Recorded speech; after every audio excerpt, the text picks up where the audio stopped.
even when grandmother tried to give someone a so-called useful gift, an armchair, a service, a cane, she would certainly choose antique things, as if the fact that they had not served people for a long time erased a touch of usefulness from them, and they are suitable not so much to satisfy the needs of our everyday life, but to tell about the life of people of bygone times. She wanted me to hang pictures of architectural monuments and beautiful views. But even if what was taken on the photograph she bought was of artistic value, it seemed to her grandmother that photography, this mechanical method of reproduction, instantly gives the reproduced a touch of vulgarity and utilitarianism.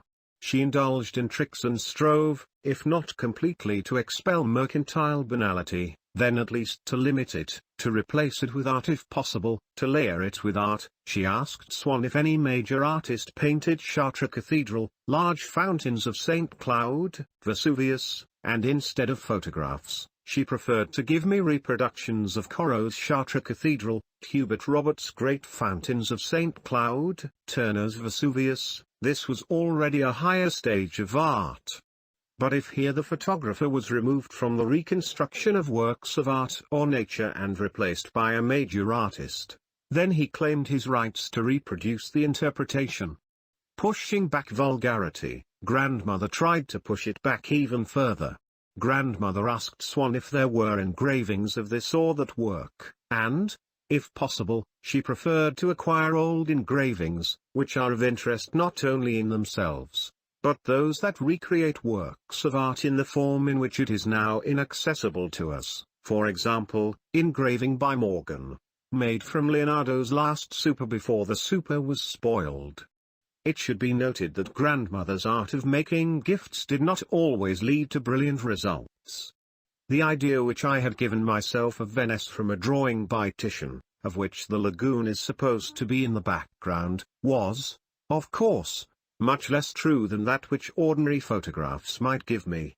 When my great-aunt set about drawing up an indictment against her grandmother, she lost count when she tried to remember how many chairs her grandmother gave to newlyweds or old spouses that broke at the first attempt to sit on them.